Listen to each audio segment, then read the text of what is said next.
Abra a tua Bíblia em Salmo 112. A família é um centro de formação de discípulos de Jesus Cristo. Amém? Fale comigo. A família é um centro de formação de discípulos de Jesus Cristo. Muito bem. Amados, é um dos focos que temos ouvido de Deus, né? Não apenas cuidar da família, não apenas investir na família, mas fazer da tua família uma agência missional, fazer da tua família uma comunidade sacerdotal, fazer da tua casa, da tua família, uma comunidade de adoradores, e fazer, hoje, a gente vai conversar sobre a família como um centro de formação de discípulos, ok? A responsabilidade de evangelizar, de educar e de discipular os teus filhos não é da igreja. A responsabilidade de... O que eu falei agora? Educar, né? Discipular. Eu falei uma terceira palavra.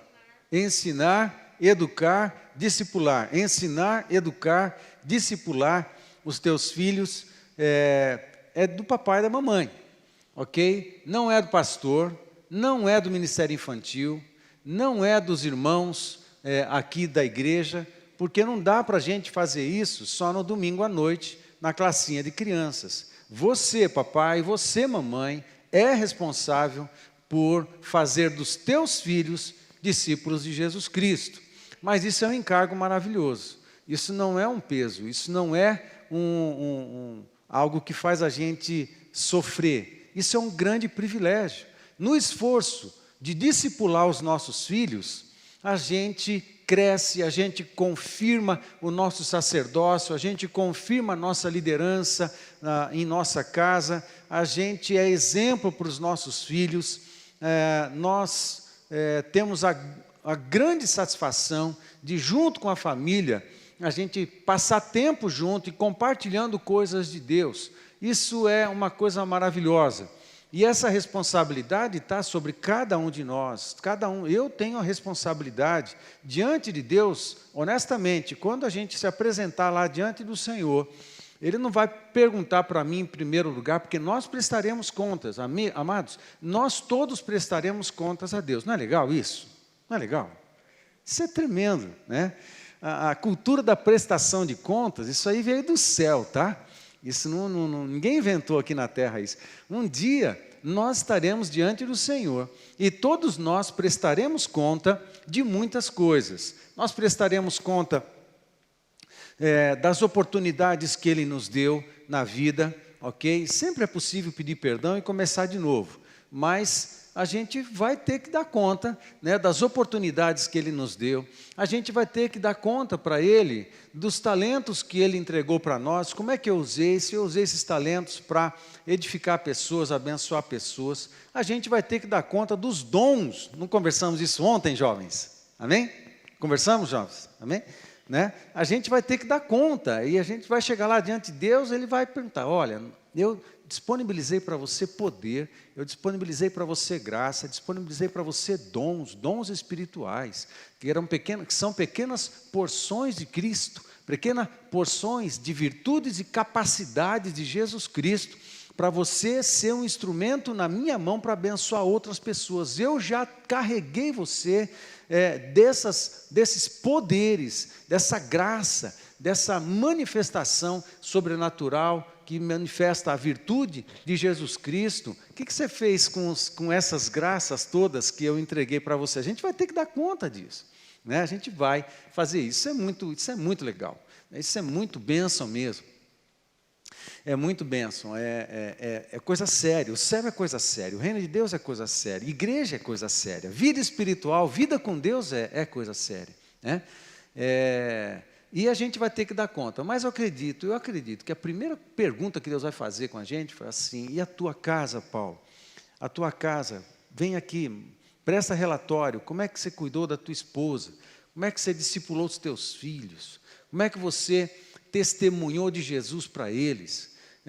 Você foi um exemplo de amor e de fidelidade a Jesus Cristo. Seus filhos se apaixonaram por Jesus Cristo, olhando para você, eles amaram a Deus, olhando para você, eles desejaram a obra do Senhor mais do que qualquer outra coisa, olhando para você, eles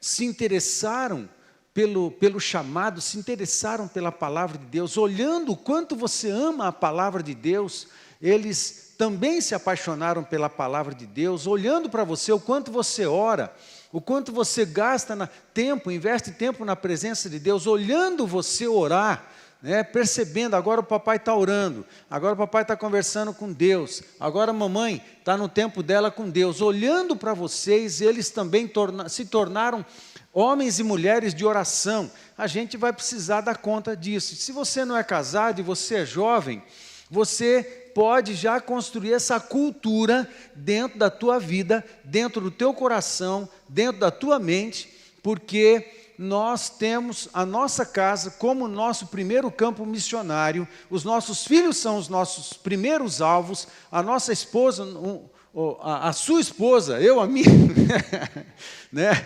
cada um a sua esposa e cada um o seu marido, é o primeiro alvo missionário, e é o primeiro campo, é a tua célula familiar nuclear ali, você vai precisar dar conta disso. Então, ele é o alvo da nossa vida, ok? Isso é um grande privilégio. Se até hoje, eu não estou falando nada disso, porque eu estou pintando um quadro para você, eu vou pintar um outro quadro também, por isso eu quero que você preste atenção nesse quadro que eu estou pintando. Eu não estou pintando um quadro que, se de repente, pastor, a minha vida e a minha família não está nem perto desse negócio aí. Meu amado, fique em paz, dá para começar de novo, dá para começar agora. Amém, queridos? Não é para, eu nunca fui, eu nunca serei. Para com isso, é muita meleca esse negócio. Para com isso, começa agora, filho. Amém, gente? Começa agora, começa de novo. Eu fiz isso durante um tempo e parei, não sei o que será da minha vida. Não, começa de novo agora, reconcilia agora, estrutura isso na tua vida agora. Amém? Amém, gente? Ok? Pede perdão pelo que ficou para o passado, o que está no passado, você não consegue voltar lá. Pede perdão e começa de novo agora. Deus tem uma história linda para escrever em você, e uma história linda que Ele já idealizou, já escreveu. Tem livros lá no céu que está escrito o que Deus sonhou, idealizou a teu respeito e a respeito da tua casa, da tua família. Então, vai buscar o Senhor, para você saber o que é que Deus idealizou a teu respeito, para você permitir que o Espírito Santo construa essa mentalidade aqui na sua cabeça, vá construindo esses valores e esses sentimentos que tem os homens e mulheres de Deus, e começa agora. Amém, queridos? Amém. Então, tudo bem. Se não foi, pastor, não tem sido. Não é para você ficar mal, é para você ser instigado no teu coração a querer começar a construir uma realidade dessa na tua vida e na tua geração. Amém? Quero pintar um quadro para você que tem a ver com essa temática da nossa família, a nossa casa, como um centro de formação de discípulos. Imagina o seguinte, você reuniu a tua casa, amém? Se você é solteiro, imagina a tua família se reunindo, tá certo? Somente imagina, pastor, como nós falamos nos outros domingos, meu pai não é convertido, ou minha mãe não é convertida, ou então eu sou sozinho, ou não sei o quê, tá? Não é para trazer carga nem peso. Imagina, coloca isso diante de Deus em oração. Primeiro você começa a construir as coisas pela oração, amém, gente? Então, se você não tem condições hoje de fazer isso que eu vou falar, de encaixar a tua família hoje num quadro que a gente vai pintar agora, só ora, entrega para o Senhor e se imagina nesse quadro, profeticamente, pela fé, imagina a tua família reunida, toda a família reunida, e vocês praticando o discipulado familiar, praticando ensino familiar. Então, imagine o seguinte, eu quero pintar esse quadro para você. Se imagina na sua sala, num lugar confortável, ou não sei como, na tua casa, onde aconteceria isso? Pode ser na sala ou pode ser numa mesa de janta, ok? Onde puder reunir toda a família e cada um com uma Bíblia aberta. Na sua casa, onde vai ser? Vai ser na sala ou vai ser na sala de janta? Quem na sua casa vai ser na sala de janta? Ou na sala mesmo, sofá, todo mundo perto? Quem acha que na sua casa o melhor lugar vai ser na sala? Amém. Onde é que na sua casa, então, vai ser numa mesa de janta? Tem uma mesa grande e dá para reunir a família toda. Quem se reuniria numa mesa de janta? Então, na sua casa, você vai imaginar aí, ou numa sala, ok? Ou na churrasqueira. Quem faria isso do lado da churrasqueira? Amém. Quando você fizer, você me convida, porque aí a gente vai lá e depois do estudo bíblico, a gente celebra, né, a comunhão do Senhor ali. Muito bem. Então, pode ser do lado da churrasqueira. Imagina, pastor, eu nem tenho churrasqueira, mas eu queria que fosse. Então, já imagina uma churrasqueira e pede uma casa com churrasqueira para você, né, e assim vai. Não sei se vai acontecer, mas você pode pedir, né? Você pede aí. Muito bem, imagina a tua família toda sentada, junta, todos estão reunidos, ok? Você vai, vamos lá, gente, abre a Bíblia no Salmo 112. Abre aí a Bíblia no Salmo 112. Você está na tua casa e você vai dirigir isso com a tua família. Muito bem. Então, você reunido com a tua família, você vai fazer o seguinte.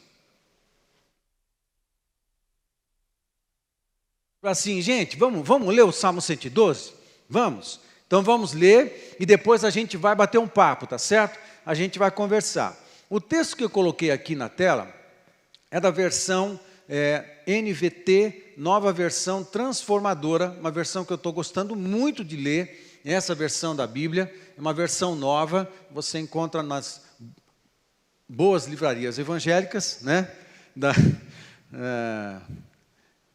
Bom, vamos lá. Então, você pega a Bíblia, vamos lá, gente, nós vamos ler e depois nós vamos conversar a respeito desse salmo. Vamos ver o que ele nos ensina, tá certo? Então, a gente vai fazer a leitura e cada um da nossa casa vai ler um versículo, tá certo? Eu vou ler o primeiro versículo e cada um da família vai ler um versículo. Eu vou ler todos aqui, tá? Para a gente poder. Vamos lá. E acompanha aí na tua Bíblia. Louvado seja o Senhor. Como é feliz aquele que teme o Senhor e tem prazer em obedecer a seus mandamentos. Feliz é aquele que teme ao Senhor e tem prazer em obedecer a seus mandamentos. Seus filhos,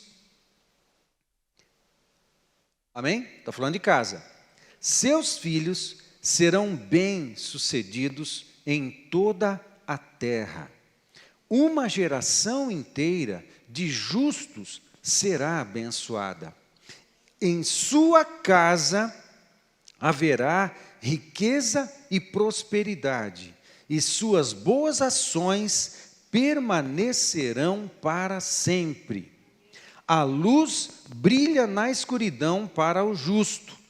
Ele é compassivo, misericordioso e íntegro. Feliz é o que empresta com generosidade e conduz seus negócios honestamente. Ele não será abalado. Sua lembrança durará por muito tempo. Não teme más notícias. Confia plenamente no cuidado do Senhor. É confiante e destemido. Olha com triunfo para seus inimigos. Compartilha generosamente com os pobres, e seus atos de justiça serão lembrados para sempre. Ele terá influência e honra. Os perversos, ou o perverso, verá isso e ficará furioso, rangerá os dentes de raiva e desaparecerá. Seus desejos serão frustrados.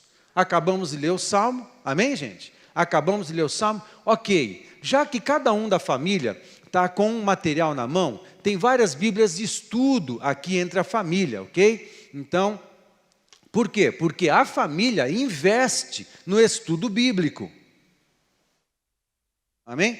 Porque a família investe em estudo bíblico, ela investe comprando diversas versões da Bíblia, e várias delas versões de estudo, versões na linguagem revista e atualizada, revista e corrigida, conforme os melhores textos, na linguagem de hoje, a paráfrase da Bíblia, conhecida como a Bíblia Viva. Você vai e compra uma versão, nova versão transformadora também. Aí você compra, se você lê espanhol, compra uma Bíblia em espanhol. Se você lê inglês, você compra uma Bíblia em inglês. Se você lê grego, você compra um Novo Testamento grego, né? Ou você compra a Bíblia toda em grego, que é a Septuaginta, ou você compra a Bíblia em hebraico. Se você sabe ler hebraico, você compra o Antigo Testamento em hebraico. O Novo Testamento não foi escrito em hebraico, e então não tem a versão, pelo menos que eu saiba, não tem. Se tiver, eu vou comprar, para ver se eu aprendo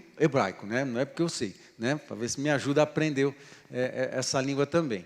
Então, você tem vários materiais. Aí, junto com os materiais que você tem na sua casa, aí cada um pega um material e vocês começam a investigar o Salmo 112. Amém? Quem está investigando o Salmo 112? Ok? Está com o seu material de estudo na mão. Aí você vai investigar o Salmo 112. Aí, abrindo e investigando o Salmo 112, você encontra algumas joias preciosas. Primeiro, você encontra o seguinte, que o Salmo 112, evidentemente, é um hino e é uma poesia. Põe lá, por favor. Isso. É uma poesia. Agora, nós temos estudado o livro de Salmos, estudamos antes de 1 Pedro o livro de Salmos nas células. Amém? E nós descobrimos muitas coisas lindas na literatura do saltério. Coisas preciosas que revelam para nós não apenas a profundidade, também, não que seja pouco, mas a revelação de Deus no texto, mas revela para nós que a Bíblia é uma grande obra de arte. Há muita inteligência nessa obra literária que nós conhecemos como Palavra de Deus. Há muita inteligência, há muita estrutura, há muita inspiração, há muita técnica. Há muita técnica. É um livro, de fato, perfeito, só podia ser inspirado pelo Espírito Santo para ser tão perfeito e tão bom assim. Aí você descobre que o Salmo 112 é uma poesia que utiliza uma técnica chamada de paralelismo sintético. Quem lembra do paralelismo sintético quando nós estudamos os Salmos? Talvez você que está online e não é da nossa comunidade, né? Eu quero dizer para você que nas nossas células nós estudamos os diversos estilos de poesia que existe no hebraico para estudar diversos salmos por várias semanas. E tem um estilo poético que o hebraico usa o paralelismo, né? Porque no hebraico a rima não é de palavra, é de ideia. O hebraico rima ideia. Então, e geralmente ele faz isso em frases. Uma frase rima com a frase seguinte. E dentro da estrutura poética hebraica, nós chamamos isso de paralelismo. Mas o que é de diversos paralelismos que tem, que eu não vou mencionar todos agora, existe um que é o paralelismo sintético. Você está em casa e estão estudando os salmos, está certo? É isso aí, amém? Estão estudando o Salmo, a família está estudando o Salmo. Aí os filhos estão fazendo assim, uau, o que é paralelismo sintético? Papai, o que é paralelismo sintético? Aí o papai vai responder para o filho, fala assim, filhão, é o seguinte, aí todo cheio, enche o peito, né, para explicar para o filhão o que é paralelismo sintético, né? Aí vai explicar, filhão, o negócio é o seguinte, paralelismo é o seguinte, o hebraico faz rima de ideia, não de palavra. Aí você explica para ele. E outra coisa, no paralelismo sintético, o que está acontecendo é o seguinte, a ideia da primeira frase, ela é complementada na segunda frase e ampliada. Isso é paralelismo sintético. Uau! Amém? Quem lembrou o que é paralelismo sintético? Amém, gente? Aí o filho está falando assim, mas tem tudo isso na Bíblia, essas técnicas todas? Tem. A poesia hebraica é linda. E a gente está aprendendo o Salmo 112. Aí, você continua estudando, um outro pega um outro material do Salmo 112 e vai perguntar, mas o pai pergunta, vocês sabem qual é o gênero literário do Salmo 112? O gênero literário? Aí um outro filho fala, pai, o que é gênero literário? Aí você vai explicar o que é gênero literário para o seu filho, para ele entender. Aí você vai explicar o seguinte, olha filhão, o negócio é o seguinte, aqui os salmos são divididos em 12 gêneros literários, que são os temas de cada salmo. Existem salmos que são hinos, salmos que são lamentações e súplicas, salmos que são cânticos de confiança, ações de graça, relatos de história, salmos reais, salmos sapienciais e didáticos. Papai, o que é salmo sapiencial e didático? Aí você fala assim, peraí, não me interrompe não, deixa eu continuar. É porque você não sabe o que é salmo sapiencial, mas você vai estudar para explicar para ele, tá? Mas aí você pergunta, não, está aqui, né? Você pergunta que a gente faz. Aí tem outros gêneros literários, mas então qual é o gênero literário do Salmo 112? Aí você vai explicar para o teu filho. Filhão, é o seguinte, o gênero literário do Salmo 112 é um salmo sapiencial ou de sabedoria. O Salmo 112 é um salmo sapiencial. Salmo sapiencial, a palavra sapiencial é sinônimo de sabedoria.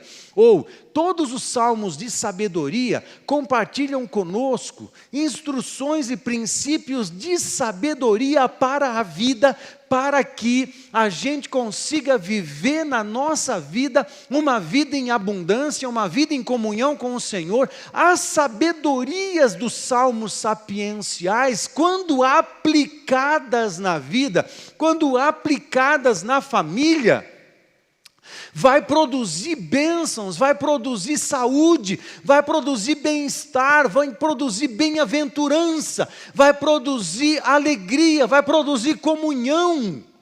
Quando a gente aplica as sabedorias de Deus na vida e na família, essas coisas são provadas por cada um de nós, amém? Então, o Salmo 112, já descobrimos alguma coisa importante aqui, que o Salmo 112 tem um gênero literário classificado como sapiencial ou de sabedoria. Aí um outro filho pergunta, pega um outro papel lá e fala assim, ô pai, mas olha o seguinte aqui, eu estou vendo que tem uma outra coisa aqui que é do Salmo 112. O Salmo 112 também é um salmo acróstico ou alfabético. Que é isso, pai? Um salmo acróstico ou um salmo alfabético? Aí você vai responder para o seu filho o seguinte, filhão, o negócio é o seguinte, você enche o peito de novo e você vai explicar. Olha, o hebraico tem 22 letras no seu alfabeto, e os salmos acrósticos são salmos em que cada frase do salmo começa com uma das letras do alfabeto hebraico. Mas pai, o Salmo 112 só tem 10 versículos, como isso é possível? Você vai encher o peito e vai responder para o seu filho de novo o seguinte, mas esses versículos, eles servem para a nossa tradução em português, mas no original hebraico, o Salmo 112 tem exatamente 22 frases. Dos 10 versículos que nós temos, 2 desses versículos contêm 3 frases e os demais contêm 2 frases, somando 22 frases. E assim, cada uma das frases do Salmo 112 começa com uma das letras do alfabeto hebraico. E isso é chamado de salmo acróstico ou salmo alfabético. Mas pai, é só um salmo de 10 versos, mas tem tudo isso? Tem tudo isso porque a palavra de Deus é inteligente. A palavra de Deus tem arte, a palavra de Deus tem técnica, a palavra de Deus tem conhecimento, a palavra de Deus tem inspiração. A palavra de Deus tem revelação, a palavra de Deus compartilha conhecimentos e Deus é a fonte de todo conhecimento. Andar com Deus precisa ter miolo para andar com Deus. É coisa de gente inteligente. Eu não sei porquê, eu sei porquê. O diabo, ele espalhou por muito tempo um negócio espalhado aí que os crentes eram ignorantes. Os crentes não sabem de nada. Só gente que é indouta, que acaba acreditando na Bíblia. Terrível. Há tanto conhecimento, há tanta inteligência na palavra de Deus, há tanta inteligência na revelação, há tanta inteligência nos livros, nos autores, nas estruturas, há tanta inteligência e amor e misericórdia e graça da parte de Deus para nós, que não dá nem para contar, não dá nem para falar. Pois é, a gente está brincando, você está com os seus filhos em casa, mas pai, é tudo isso? É, tudo isso. Agora, vamos voltar para o texto? Vamos tirar algumas lições do texto? E você fala isso para a tua casa e para a tua família. Então vamos. Alguém quer falar mais alguma coisa? Não, pai, vamos continuar lendo aí. Então você continua lendo, tá certo? E assim a gente vai fazer aqui também. Vocês estão comigo, gente? Tudo bem? Vamos lá, a gente está em casa, está estudando o Salmo 112. Aí, ele começa a ler o Salmo 112, e ele descobre uma coisa interessante, que o Salmo 112 é muito parecido com o Salmo 111. Muito parecido. Parece que os dois formam um pequeno bloco. E ele descobre que no Salmo 111, o conteúdo do Salmo 111 está falando das coisas que Deus fez e abençoou o seu povo. O que Deus fez para cuidar e abençoar do seu povo. Mas o Salmo 112, ele desenvolve a temática do verso 10 do Salmo 111. Porque no verso 10 do Salmo 111, fala do homem que teme ao Senhor. Aí, quando começa no Salmo 112, o Salmo 112 fala do homem que teme ao Senhor, e homem no sentido genérico. O homem que teme ao Senhor. Então, aí a gente descobre que o Salmo 112, na verdade, é uma exposição e uma ampliação do versículo 10 do Salmo anterior. Muito interessante. Se no 111 é o que Deus fez, no 112 é o que o homem faz diante das bondades e das ações benevolentes do nosso Deus. Então vamos começar a perceber o que é isso no Salmo 112. Aí eu convido você a observar uma estrutura que tem no Salmo 112. E quero que você observe em primeiro lugar o Salmo 112, vira a imagem, por favor. Aí, a primeira coisa que eu quero destacar, no verso 1, é o seguinte: louvado seja o Senhor, como é feliz aquele que teme o Senhor e tem prazer em obedecer os seus mandamentos. O que eu estou destacando aqui nesse salmo é o seguinte: aquele que teme e obedece com prazer é feliz. É uma verdade, amém, gente? É uma verdade. É um princípio, é imutável. Aquele que teme e obedece com prazer, teme e obedece com prazer, é feliz. Amada, a humanidade corre atrás da felicidade, não faz isso. Ela só procura coisas erradas na maioria das vezes. Não coisas erradas, como se fosse errado ter estas coisas. É errado ter um bom carro? É errado ter uma boa casa? É errado ter uma churrasqueira em casa? É Tuti, errado ter churrasqueira? Claro que não, né? É errado ter piscina em casa? É errado você ter um bom emprego e ganhar muito bem? Claro que não. Quem dera todos nós. É errado você ter fazenda? É errado você ter dinheiro? Não, nada disso. É errado você viajar nas férias? Não. O problema é quando se busca estas coisas para que estas coisas tragam algum tipo de felicidade e algum tipo de realização. Porque o buraco que tem no coração de todos os homens e mulheres, o buraco que tem na alma, Não dá para preencher com carro, não dá para preencher com casa, não dá para preencher com dinheiro. Esse buraco existencial e espiritual que existe em todos nós, só pode ser preenchido por Jesus Cristo. Nada pode preencher esse lugar. Jesus Cristo é grande demais, nada seria grande demais para ocupar exatamente o lugar que é de Jesus Cristo. É evidente, eu estou usando uma figura, porque a gente não está comparando o tamanho, né? Mesmo se eu quisesse, ontem, com os jovens, eu lembrei o seguinte, que Jesus era o tamanho da Trindade.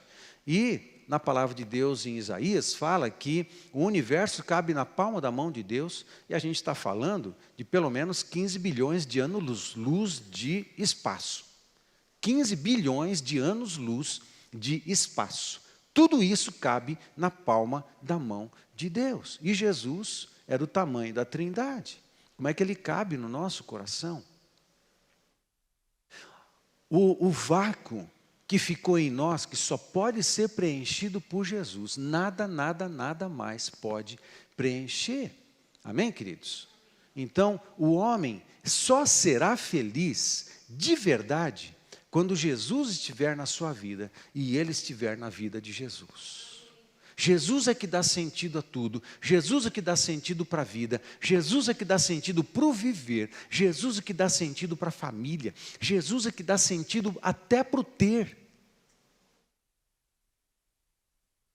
Eu não tenho, porque é o meu grande sonho ter, eu tenho para disponibilizar, para usufruir e para disponibilizar. Não há nenhum problema você ter, desde que você tenha com o propósito certo.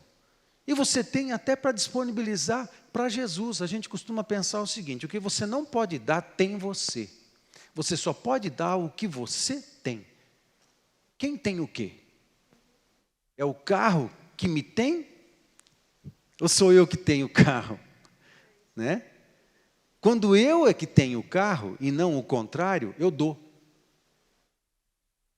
Né? Quando eu não posso dar, é a coisa que me tem. É ela que me domina, é ela que governa sobre mim. Quem é que governa sobre nós? Por isso a minha vida é entregue, por isso nossa vida deve ser totalmente disponibilizada ao reino de Deus, totalmente disponibilizada, porque Ele já me tem. Ele pagou um alto preço por mim, então eu já sou dele. Eu e tudo que eu tenho. Então só Jesus é que dá sentido, inclusive para as coisas que eu tenho. É Jesus que governa, Ele que me diz o que devo fazer com as coisas que eu tenho e que eu faço da minha própria vida. Um estudo, uma formação, uma faculdade, 2, 3, um mestrado, 2, uma pós, 2, 3, 4 pós, um mestrado, um doutorado, um pós-doutorado, um PhD, só tem sentido com Jesus. Amém, gente? É só Jesus que dá sentido a todas as coisas. Aí você está viajando e conversando sobre essas coisas com a tua família. E os teus filhos estão ouvindo isso de você e percebendo, uau, mas a gente não trabalha para ter as coisas? Sim, meu filho, a gente trabalha para ter as coisas, não há nada de errado nisso. Mas nós somos de Jesus e tudo que somos e temos pertence a Jesus Cristo. Deus tem sido generoso com a gente, nós temos o que precisamos e temos um pouquinho mais. Portanto, esse um pouquinho mais, a gente ora, papai, o que o Senhor quer que eu faça com isso? Eu distribuo para alguém, eu abençoo alguém, eu dou aos pobres, eu sou generoso. Aí Deus olha para você, vê que você é generoso, você é um distribuidor de bênçãos, Deus abençoa você mais ainda. Porque Ele sabe confiar, Ele pode confiar em você, sabe que você não vai reter, não vai virar represa, você é rio. Amém, gente? Você não é represa, você é rio. Tudo flui, faz fluir. Né? Como ficar segurando. Amados, deixa eu entrar num assunto aqui. Estava conversando nos últimos dias sobre algumas situações, até de lideranças, de igrejas e tal, quando alguns líderes começam a se comportar diante da comunidade que lideram, que pastoreiam, como se fosse dono delas. E acaba sentando na cadeira que é de Jesus. Nós não somos dono de nada. O pastor não é dono de nada. É o mais servo dos servos, é o mais escravo dos escravos. Nós não pertencemos, nada pertence a nós. Quando eu passo a pensar que a minha célula é minha, que o ministério é meu, que a comunidade é minha, que a igreja é minha, eu estou sentando na cadeira de Deus, é só uma questão de tempo para Deus arrebentar tudo. Tudo pertence a Deus. E quando eu vivo sem essa sensação escravizadora de pertencer, de ter e dominar, que acaba dominando a gente, eu viro um escravo, mas quando eu vivo sem isso, eu sirvo, faço libero, não estou preso para nada, eu libero, eu sou abençoador, é lógico, tudo isso com sabedoria, tudo isso com coerência, ok, gente? Amém? Com coerência, ok? Eu preciso cuidar bem da minha casa, sim, eu preciso dar conforto à minha casa, sim, eu preciso cuidar dos meus filhos, sim, eu preciso viajar, sim, eu preciso ter um bom carro, sim, nada de errado com isso, mas essas coisas não me dominam. E eu sou um distribuidor de bênçãos. E quando eu posso viver desse jeito, eu sou livre, passarinho. Eu não estou preso a nada e as coisas também não me prendem. Eu posso ter, eu posso não ter. Aí a gente se enquadra com Filipenses capítulo 4, quando Paulo fala, eu posso ter, eu posso não ter, eu posso ir, eu posso voltar, eu posso todas as coisas, porque Ele me fortalece. Amém? E tudo isso no primeiro verso. E vocês estão papeando em casa. Esse estudo vai demorar um pouquinho, né? Em casa. Louvado seja o Senhor, como é feliz aquele que teme o Senhor e tem prazer em obedecer os seus mandamentos. Amém, gente? Temer e obedecer com prazer. É só isso. Pastor, eu não tenho prazer em obedecer a Deus. Fala isso para ele. Eu não vou resolver isso para você. Conversa com ele. Você vai falar isso comigo? Fala com o chefe. Fala com ele, abre o coração para ele e pede uma ajuda. E sabe o que ele vai fazer quando você falar isso para ele? Ele vai voltar para você e vai falar assim, que bom que você está sendo honesto comigo, estava esperando tanto isso. Estava esperando tanto isso, eu te conheço. Seja honesto comigo. Capite? Amém, gente? Amém. Agora que você foi honesto comigo, eu também vou ser honesto com você. Né? Mas Deus é tremendo, cara. Deus é generoso. Aí ele falou assim, eu vou ajudar você. Deus vai falar isso para você. Eu vou ajudar você, filho. Vai dar tudo certo. Vai dar tudo certo. Aí Deus derrama sobre você uma carga nova de revelação do seu amor, da sua generosidade. Aí, quando você recebe essa carga nova de revelação do amor de Deus por você, da generosidade de Deus por você, aí Ele abre os teus olhos para perceber as ações de misericórdia que Ele tem tido para com a tua vida, aí Ele te ajuda a abrir os olhos para perceber as diversas graças que Ele tem derramado sobre você. De repente você desmonta diante dessas situações e o Espírito Santo começa a produzir amor e paixão no teu coração por Deus, até o ponto de você decidir a obedecer por prazer. Prazer mesmo. Prazer mesmo. Amém? Qual é a consequência? Olha que estrutura linda. Aquele que teme e obedece com prazer é feliz. Isso é uma sabedoria. As consequências de quem teme e obedece por prazer estão nos versos 2 e 3. Olha a estrutura, a lindeza, a sabedoria da palavra de Deus. As consequências. Seus filhos serão bem-sucedidos em toda a terra. Quem quer que seus filhos sejam bem-sucedidos em toda a terra? Amém? É consequência. Isso é consequência de algo. Amém? É consequência de algo. Seus filhos serão bem-sucedidos em toda a terra. Uma geração inteira de justos será abençoada. É consequência de temer e obedecer com prazer. ok? 3, em sua casa haverá riqueza e prosperidade. Isso é consequência. De quem busca? Não. De quem busca riqueza e prosperidade? Não.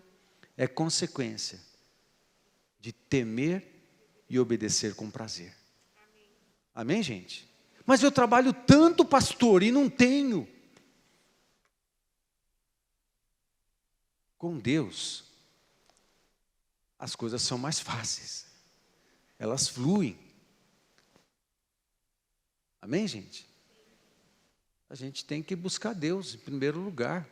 Buscar, pois, em primeiro lugar o reino de Deus e a sua justiça, e todas estas coisas vos serão acrescentadas. A gente está indo atrás daquilo que Deus disse que me acrescentaria.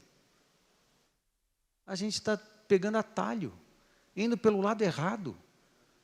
Aí Deus falou assim, ei, não precisa correr atrás disso não, eu disse que eu daria. Não precisa não, volta. Não, peraí, você está chorando porque está desgastando demais. Ei, você está perdendo noite de sono, está tomando ansiolítico? É a geração do ansiolítico, todo mundo está tomando ansiolítico. Todo mundo toma ansiolítico. Nós podemos tomar, né, Silvio? Né, Fernanda? Porque a gente ficou doente. Eu ainda tomo de vez em quando, né? Mas, graças a Deus, faz um tempo bom que eu não tomo, glória a Deus, né? Mas só para quem ficou doente, eu fiquei 4 anos sendo tratado, né? E quer saber de uma coisa? Eu estou orando para a gente ser curado totalmente, porque depois que a gente volta, né? Depois que a gente volta, tem umas rebarbas que parece que algumas coisas não estão funcionando direito aqui na frente. A gente já não funciona muito bem aqui, né? Mas aí, não, a gente funciona. Aí, agora, parece que a geração de hoje não pode ficar triste, né? Já vai atrás de dar ansiolítico, até o obstetra receita o ansiolítico, né? A ginecologista receita ansiolítico, o urologista receita ansiolítico. Pelo amor de Deus, cada um cuida do seu pedaço, né? O que cuida desse negócio é psiquiatra. Cada um cuida do seu pedaço, por favor. Para essa geração não pode ficar triste. A tristeza faz parte da vida. As dificuldades e as lutas fazem parte do crescimento. As crises é que projetam a gente para crescer. E a gente está impedindo as pessoas de passarem pelos seus momentos de tristeza, como se isso fosse um grande problema. Não, a tristeza faz parte. Amém, gente? Muito bem. Vamos voltar aqui para o texto. Em sua casa haverá riqueza e prosperidade, e suas boas ações permanecerão para sempre. Isso é consequência, tudo isso é consciência. As suas boas ações permanecerão para sempre. Consequência. As boas ações da Igreja Nova Aliança na campanha solidária. A cidade inteira conhece a gente. A cidade inteira sabe o que a gente tem feito. As boas ações permanecem. As boas ações atraem honra, respeito. As boas ações. E mais responsabilidade ainda, né? De continuar sendo generoso, de continuar sendo abençoador e distribuidor de bênçãos. Amém, gente? Aí você está só nos 3 primeiros versos do capítulo 112, você está com a tua família. E aí, filhos, não é legal esse texto? Não está legal esse texto? Está legal, pai, está legalzão. Pô, muito bom. Quer dizer que tudo isso aí é consequência? É, filho, é consequência de quem teme e obedece por prazer. Eu quero esse negócio aí. Legal, então vamos seguir. Outra coisa que eu destaco, este homem que teme e obedece por prazer, cresce e amadurece e tem sua vida e caráter assemelhados a Deus. Uau! Que coisa é essa que o texto está dizendo no verso 4? A luz brilha na escuridão para o justo. Ele é compassivo, misericordioso e íntegro. Olha o que está acontecendo no verso 4. Presta atenção para você entender a estrutura, entender a evolução da revelação, a evolução do texto. Nos versos de 1 a 3, está falando, no primeiro verso, sobre um dos segredos o grande segredo da felicidade, que é temer e obedecer para o prazer. O verso 2 e o verso 3 está falando da consequência, mas quando a gente entra no verso 4, o texto já não está falando mais aquele que teme. Ele já está chamando esse camarada de o justo. E você precisa entender que no Antigo Testamento, chamar alguém de justo é assemelhá-lo a Deus. É chamar essa pessoa de um servo do Jeová Tzidkenu. A palavra aqui, o justo, ou justiça, é em hebraico tzidkim, que é aquele que é o justo, ou deixa isso para lá. Jesus, Deus é o Jeová Tzidkenu. A palavra Jeová, o Senhor é a minha justiça. Tzidkenu, a palavra em hebraico, que se refere a justo ou justiça na sua raiz, mas quando no Antigo Testamento a gente ouve a expressão, o Senhor é a minha justiça, a palavra lá é Jeová Tzidkenu. E o texto está dizendo, quando ela fala do o justo herdará, o justo, o homem justo, significa o homem que está ajustado a Deus no seu coração, nos seus pensamentos, no seu caráter. É um homem ajustado ao céu. E quando chega no verso 4, aquele que no começo temia e obedecia por prazer, esse homem amadureceu na presença de Deus. E ele agora está sendo chamado de o justo. Isso tem uma diferença muito grande. É alguém parecido com Deus. É como no Novo Testamento chamaram Barnabé. Barnabé significa filho da consolação. E a palavra consolador, ela era uma das palavras que se referiam à pessoa do Espírito Santo. Então, esse texto é o seguinte, no Antigo Testamento, fala que Barnabé, na verdade, que o nome dele era José, eles passaram a chamar José de Barnabé, filho de Nabé, filho da consolação, porque ele parecia demais com o Espírito Santo. Então, na verdade, Barnabé significa o filho do Espírito Santo. E chamar o José de Barnabé e falar assim, você se parece com Deus, você se parece com o Espírito Santo. É por isso que lá em Antioquia, o livro de Atos fala que os discípulos de Jesus Cristo foram chamados pela primeira vez de cristãos, que na verdade significa pequenos cristos, que devia ser na verdade cristinhos, né? Porque eles se pareciam com Jesus. A palavra Cristo não era sobrenome de Jesus. A palavra Cristo significa ungido, que tem uma graça de Deus sobre ele, a unção de Deus sobre ele, o poder de Deus sobre ele, o chamado de Deus sobre ele, o manto de Deus sobre ele. E ele é a voz de Deus, ele se parece com Deus, ele é uma expressão do reino de Deus, é uma expressão do amor de Deus. Jesus o ungido. Aí os discípulos de Jesus se pareciam tanto com Jesus, manifestavam tanto o amor de Deus, o poder de Deus, os milagres de Deus, a generosidade de Deus, os milagres, Deus usava eles para realizar. Eles se pareciam tanto com o ungido, tanto com o Cristo, tanto com Jesus, o Senhor e Salvador, que passaram a chamá-los de cristinhos, pequenos cristos ou cristãos. Porque se parece com Deus. É o que está no verso 4 aqui, quando chama ele de justo. Não deu uma crescida? Não deu uma amadurecida? É isso aí. Você quer ser chamado de justo, de um homem que parece com Deus, mas isso é tão tremendo que por que isso é possível? Porque o caráter da pessoa foi aperfeiçoado e transformado. Por isso ele fala assim, porque ele é compassivo, é uma virtude de Deus. Misericordioso é uma virtude de Deus. E íntegro, que é uma virtude de Deus. Amém? Amém. Compassivo. Deixa eu dar um destaque para a palavra misericórdia. A palavra misericórdia em hebraico que é usada aqui para se referir ao justo, ela é quase que exclusivamente usada para se referir a Deus. Isso é tremendo e poderoso. No entanto, aqui no Salmo 112, ela é usada para adjetivar, para se referir a uma virtude que é do justo. É aquele que começou temendo a Deus e obedecendo por prazer, mas a comunhão com o Senhor, as relações com o sobrenatural, com o Senhor, com o coração, com bênção, com virtude, com distribuição de bênção, foi tocando tanto na vida dele, que ele foi transformado e agora ele parece com Deus.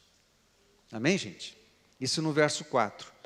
Muito bem, ele é chamado do justo, ele tem o céu a seu favor, o justo tem o céu a seu favor, seus caminhos são iluminados, brilha na escuridão, seus caminhos são iluminados e abençoados, seu caráter é assemelhado ao de Deus, porque ele é compassivo, misericórdia e justo. Em terceiro lugar, este homem é justo fora de casa em seus negócios. Olha que tremendo.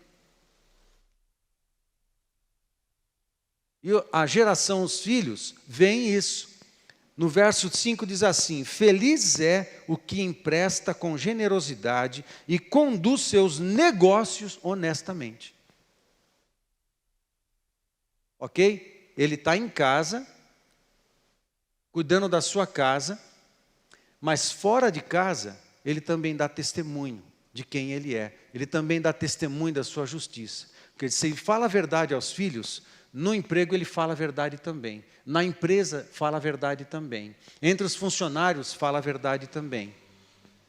Não nega honestidade, não nega a verdade em nenhum momento. Ele é o que é em casa, ele é o que é fora. Este homem é justo fora de casa em seus negócios. Olha que interessante. Ele exerce o seu sacerdócio em seus negócios e profissão. Valoriza pessoas e é generoso. Manifesta o caráter de Deus sendo honesto. Muito interessante. Esse homem vai ser muito abençoado.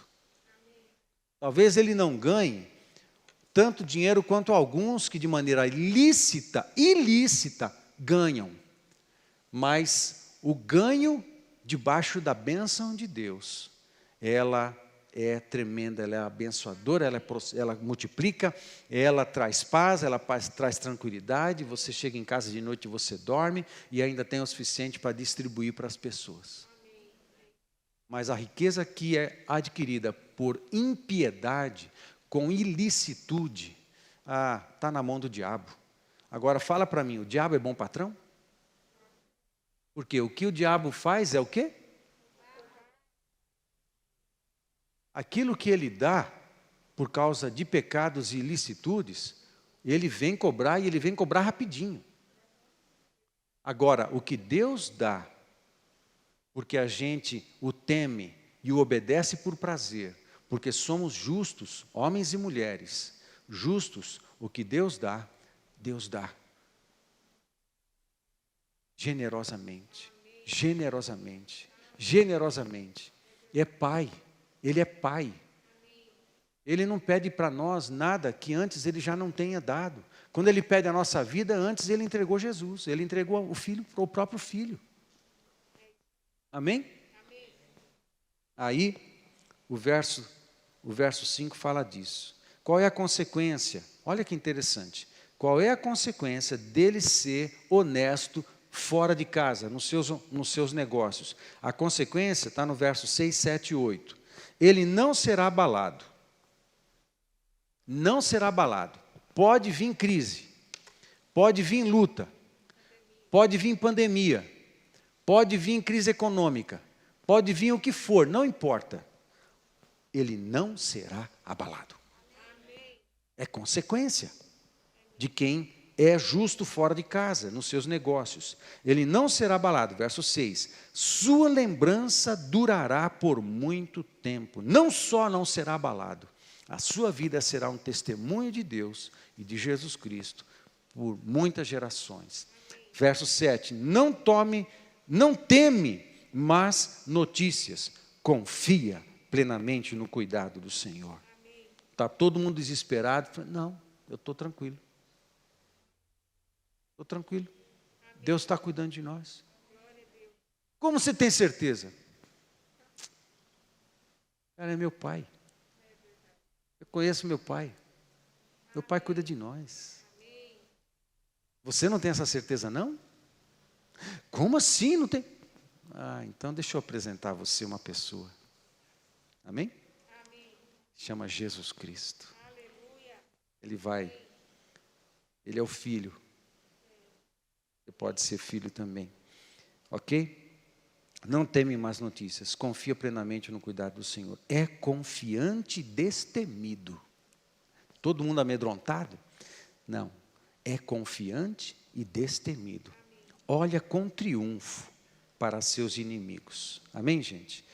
Aí, uma quarta verdade que eu destaco aqui, que está no verso 9. Em tempos difíceis, este homem continua generoso e justo.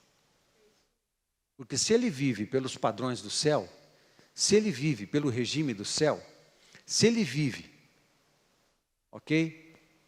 Pelo sistema econômico do reino de Deus, então ele continua sendo um distribuidor de bênção. Pode mudar um pouquinho, né? Dependendo da situação, mas ele nunca cessa de ser generoso. Ele continua sendo generoso. E quanto mais Deus dá, mais ele é generoso. No verso 9 diz: compartilha generosamente com os pobres, e seus atos de justiça serão lembrados para sempre. Ele terá influência e honra. Influência e honra. Amém, gente? Qual é a consequência? Legado e lembrança de justiça na cidade. Ele terá influência na cidade. Ele terá honra entre os homens. Não vou ler o verso 10, porque não nos interessa agora. Eu quero concluir dizendo para você, ou relendo com você, os 4 primeiros versos deste salmo. Você está na sua casa conversando com a sua família, e no final de contas vocês descobriram coisas preciosas. Vocês descobriram que, além de todo o conteúdo poético e literário desse salmo lindo e maravilhoso, vocês descobriram que aquele que teme e obedece com prazer é feliz, e ele tem consequências que se manifestam na sua casa e que leva você a uma relação com Deus, que faz você se tornar um homem justo e uma mulher justo, e isso te assemelha com o Senhor, amém? E este homem, esta mulher, é justo fora de casa nos seus negócios, porque ele manifesta o reino de Deus nos seus negócios. Ele continua sendo generoso, a sua justiça permanece, as pessoas vão olhar para ele e vão admirar a manifestação de Deus na vida dele, e ele não teme más notícias, está tudo bem porque ele está debaixo do regime do reino dos céus, e mesmo que haja mudanças aqui embaixo, o reino do céu se move a nosso favor e ele fica bem. E este homem é justo fora de casa, e isso traz tremendas consequências para ele. Muito bem, a conclusão, porque agora eu quero voltar para o contexto da casa, amém? Contexto da família. Você está reunido com a tua família ali na churrasqueira, na sala de janta. E eu quero só ler os 4 primeiros versos, porque este salmo, ele é muito claro e ele se auto-explica, ok? E eu quero convidar você a ficar de pé, nós vamos ler esses 4 versos juntos e vamos finalizar. Louvado seja o Senhor, como é feliz, vamos ler juntos? Louvado seja o Senhor, como é feliz aquele que teme o Senhor e tem prazer em obedecer a seus mandamentos. Seus filhos serão bem-sucedidos em toda a terra. Uma geração inteira de justos será abençoada. Em sua casa haverá riqueza e prosperidade, e suas boas ações permanecerão para sempre. A luz brilha na escuridão para o justo. Ele é compassivo, misericordioso e íntegro. Abaixa sua cabeça, vamos orar.